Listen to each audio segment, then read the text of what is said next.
Hey there, thanks for joining me on the floor for an unboxing video. Been waiting for this one for a while. This is the Spyderco Dragonfly 2. This is in ZDP-189. There we go.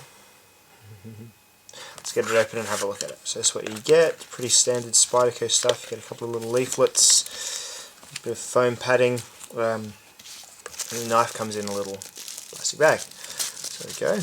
I always see the Dragonfly sort of like a little sibling to the Delica, which I've got here. So they're made of very similar materials. The standard Dragonfly is the same steel, VG10, has an FRN handle, both sort of very similar handle patterns, if not the same.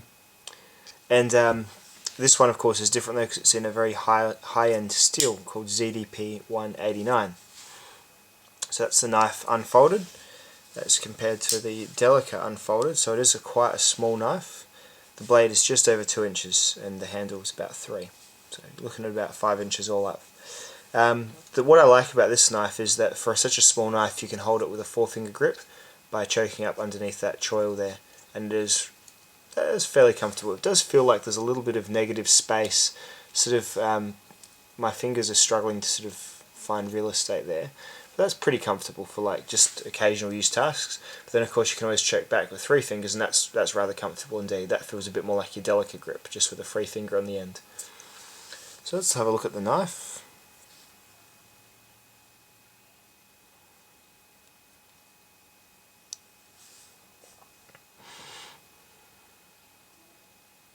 So this is a ZDP steel blade.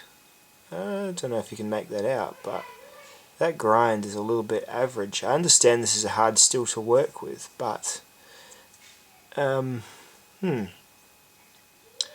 just looking at that, it's a little bit of wave in the actual entire edge, so that's kind of losing a bit of material there, and then sort of arching back here, and then there it's actually a little bit raggedy. Here comes the cat to ruin everything. I'm not sure how well you can see that. I'll just hold the box up behind it perhaps. You can see about in the middle of your screen now, that portion of the edge is actually quite, it's got some chipping out of it already.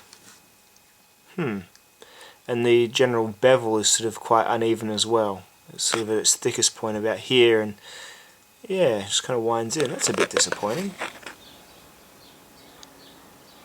And ZDP's got quite a fearsome reputation for difficulty to work with, so I do wonder how I'm going to go getting that out, because that's, and I mean, of course, everything with this sort of, well, all these sorts of things are all much for muchness type stuff, but that chipping there, again, in the center of the screen, I'll just put my finger right up to it, that's difficult. Like, that's, you know, I need to get in about, these are all sort of microns, but you know, I need to get in a little bit with a stone and sort of shorten this whole surface to catch up to where that's sort of chipped into.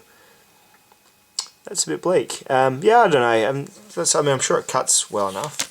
But the Spyderco sent me 2 leaflets, so let's see how it goes. It cuts good, except for on those chipped parts where it hangs up massively. So let's try that again. So great slicing from there, and then once you hit, you can hear the paper really stutters once you get to those wavy bits. Well, and just another little thing, I mean, yeah, this is a difficult material to work with. You can perhaps be a bit more forgiving, but then just that little end of the FRN there where it's just kind of snapped off or something when they were setting it, you know, come on, you could just surely rasp that down and make it nice and smooth. Yeah, well, that's, I mean, the fundamentals are here for a really good knife because it's got such a versatile grip, and apparently it's got such a good steel. But yeah, for something I just paid $140 for, yeah, I'm not stoked on that, sorry. This is just an unboxing. I guess I'm off now. Well, once I've got some time, I'll be off to try and work out those chips. But yeah, not sort of setting a great precedent for the steel if it's already chipped before I even started using it. So there we go. Take that for what it is. That's my unboxing and pretty average first impression of the Spyderco Dragonfly 2 in ZDP. Average on the fit and finish, as I said. Well, let's look at some positives, I suppose. Let's not end the video there. Let's try and end it on a positive note. The wire clip is good. Again, little fit and finish snafu there. It's sort of like got the, where they've bent it, you can sort of see it's kind of, a couple of little lines are formed, but hey, whatever, that's fine. And just up there again, sort of thing, there's another one. I've got to start looking at the positives. Let's think positive. The handle is very cool. It's got these little scalloped out bits to accommodate your fingers, so it's nice and smooth on you. There's no sharp edges when I grip down. This is probably the more comfortable grip, but then yeah, I guess you've always got this to pinch up on when you're doing a finer cut. So but holding back here is really, really comfortable indeed. So that's cool. Again, the FRN, this multi-directional coating here is really good and grippy. The lock back, there's no, sort of a bit of assumptive, but yes, there is no wiggle or blade play, so that's good.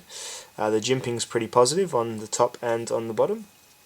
There's no liners in this knife, so it's, but this is quite a hard FRN material, so it doesn't bend or flex when you squeeze it, which is good.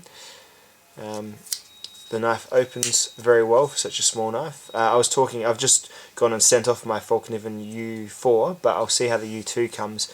I'm curious to see if this really is the best way of opening a little pocket knife like this. It may well be, because what I was saying about thumb studs kind of make the, there's something that sticks out from the blade when you're doing a cut. When you don't have much edge real estate, it's kind of a bit, you don't want things sticking out, so a spider hole is a good compromise for a way of opening it with one hand, but also having the material being able to pass freely past the blade. So I like that. I do like the blade shape. That's kind of cool little. It's got a little bit of belly on it, but really fine tip as well. And yeah, it's all really, really sharp except for this stupid chipped out little bit just there. You can just feel it with my hand. It's just a bit raggedy. Of course, it's a working utility edge, but when my Paramilitary 2 came through, so sharp, so sharp. It's a little bit frustrating, I must say. Okay, well and this is the little Spyderco range. This is my little EDC setup that I've been sort of aiming to build. Dragonfly, Delica, and Paramilitary 2. I'll work this out. Like, that's fine. I'm not going to send it back or anything. It's a waste of a knife. I'll figure that out. I'm adept enough to do that. And I guess it'll be some good data on ZDP-189 as to how easy it is to fix. So there you go. Spyderco Dragonfly 2. Average first impression, really. I'll see you all in the next video. Hopefully it's a bit more of a sunny one. Cheerio!